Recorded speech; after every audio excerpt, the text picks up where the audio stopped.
Hey chickies! Okay, so today we did another Oh My Gosh Polish Quickie Poll, and the choices that we had today were stamping or feather, with a resounding amount of votes, like a huge amount of votes. The feather won out over the stamping. That's not to say I'm not going to do stamping, because I will. I know a lot of people find it difficult, and I certainly did at the beginning as well. I've got a couple of tips and tricks that I have found that work for me and might just work for you as well. So we'll definitely be doing stamping in the next couple of days. So let's just get on with this one. I've already done a gradient, splotchy gradient with Ethereal Lacquer, which happens to be one of my all-time favourite independent nail polish producers. Megan, who owns that company, is an absolute genius. I have used, in this particular one, Neon Nectar and Lemon Lightning, and one of my all-time favourite pinks, light, gorgeous, blushy pinks, is Chelsea Rose. It is stunning. Every single one of her of these colours that I'm using come from the Blossom collection, and they all have magic fairy dust in them, which makes them glow under my black light. Woohoo! Isn't that fabulous? Also, I used a white, obviously Sally Hansen white on underneath all of that. There is a coat of Seche Vite over the top of this gradient, and we will be using acrylic paint to paint at least this very start. A lot of the feather. We'll be using some other colours apart from the black to put in some detail and some sort of try and make it a little bit more three-dimensional. Also be using my Edinburgh Realism brush again. I'll link all of the details in the description box, just like I always do, so that you'll be able to, if you ever want to go and get one yourself, you will know where I got it from. Stylish Nail Art is a very reliable seller. I have used her a couple of times, and even my mother bought brushes off her because she's an artist. So to start the feather mani, we're going to be doing a feather right across all four fingers. So what you need to do, especially when you're starting the outline, is to actually turn your hand around, because it makes it easier for you to get the lines, because if you don't line them up, then it's not going to look any good in the photo. That's all going to be all skew-if and whatnot. So I'm going to adjust my camera angle. So hopefully you can see that all right. I'm still a bit cramped, but it's okay. I can suffer through the pain. So yeah, we're going to draw the general outline of a feather, starting at the bottom. So, and it doesn't have to be perfect at this point. What we want is like the tail part of the feather. And we can fix any problems that you might have. Don't be concerned at all. It never looks any good at the beginning, but that's the magic comes when you sort of when you get towards the end. This will probably look a bit crappy at the beginning. So we're just doing this so that we can get the general gist of the shape of, and it could be all sort of haphazard and doesn't have to be perfect, trust me. It can't be at this point. It can't be perfect. Nobody can make this perfect. So a feather sort of has sort of like comes to a bit of a point at the end, so you see how I'm getting a bit thinner as I get a little bit further along. This is the only way to do it, unless you have a really good eye, which I do not, obviously. So once we get to this bit, so we've got those lines matching up, I will put my hand back down now, so that I can finish off the point, so that I can make it really good. So I will change the camera angle again, so forgive me, bear with me. Doesn't look any good right now, but it will, I promise. I hope. Oh my goodness, I hope. Okay, so we've got our camera back down, or the phone back down. I do use an iPhone 5, by the way. It's just sitting on a little tripod I got from eBay. So we're going to make the feather sort of swing this way. I've already kind of started that. I'm going to give it its little point Oh, who knows what this is going to look like. I hope it works out all right. So, there's the point. Point to the feather. See? Ka-ching. I don't know if I like that. That definitely might get changed. You never know. Who knows?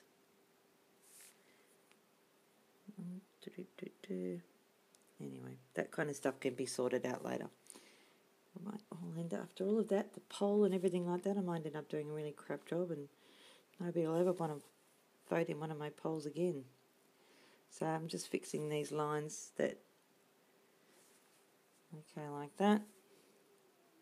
Now, obviously the edges of the feathers have to be feathered, but you know, right now you're just doing your outline and you still can use your brush to make the edges look really feathery. But and probably should have done this at when I had my camera back in the what's the name before too.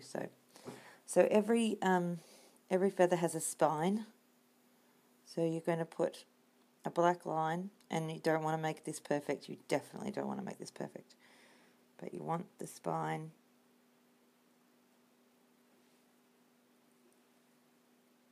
to do this so far. Okay, so we just keep going like that to draw the spine. Da-da-da-da. And so we end up with it all sort of matching up and lining up, so to speak. Like when you put it back down there like that, it just doesn't look like anything at all, does it? Looks silly. But there you go. Okay, so now putting in some detail, and you can do this now, especially down the bottom. Like, I hope you can see this is not blurry. Wish I could zoom in on this thing. It's the only thing I hate about using an iPhone 5 is I can't zoom in. So what you'll do is you'll use this very lightest touch at the very end of your brush, so you can make some feathering marks at the very end of at the start of your feather, like that. It makes it look kind of fluffy, like, yeah, it's almost like the same kind of thing you do with iCat, only a lot more delicate.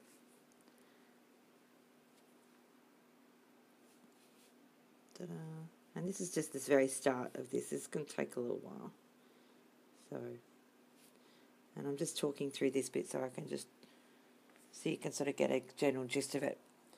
I'm going to be using some colour in here as well. And so, when you're going around the edges as well, you don't have to be perfect. And it's better if you're not. If some of them are really short and some of them are really long, it just makes it look more authentic.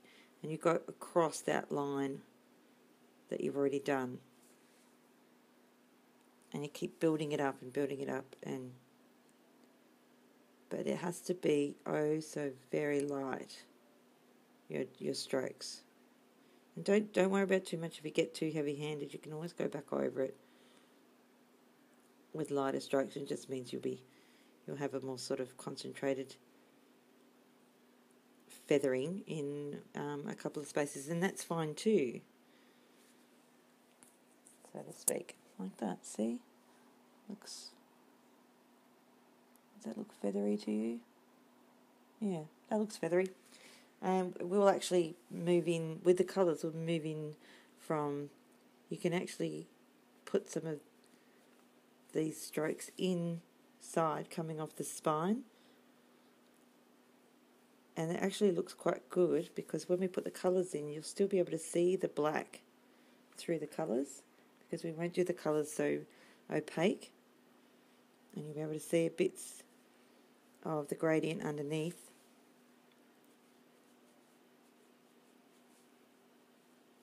You don't want to be too perfect. That's really important.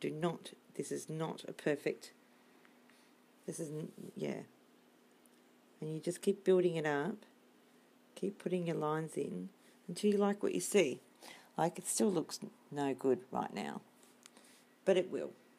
So I'm going to stop talking and I'm just going to get on with it and show you how I do it.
Hey chickies, so we are done, and I got all sneaky again. Well, not really. I mean, you saw everything that I did, but the paints that I was using, quite a few of them, are fluoro. And Ethereal Lacquer, as I mentioned before, glows under my black light because Megan, who makes it, puts fairy dust in it. Well, that's what I call it. Anyway, so I'm going to turn the light off, and I want to show you just how special this can be. Lights off. Oh, look at that. Is not that amazeballs? Hang on, just make it focus so you can really see the detail in it. Wow. Look at that. Wish my fingers would get closer. My little finger does not want to go closer. Anyway, that's your glow-in-the-dark feather. Thank you very much for watching. And don't forget, you can catch me on Instagram. You can catch me on Twitter and Facebook, all under Oh My Gosh Polish. Don't forget to subscribe if you like. Give us a thumbs up if you like the video. And yeah, we'll do another poll in the next couple of days. Probably won't be tomorrow, but anyway, we will be doing that again because that's super fun. And for all of those who voted for the stamping, don't worry, I will be doing it. It was just a poll for what I was going to do tonight. So that's why the feather won. Well, not why the feather won, but that's why I did the feather tonight. So, thank you, and I'll see you next time. Bye.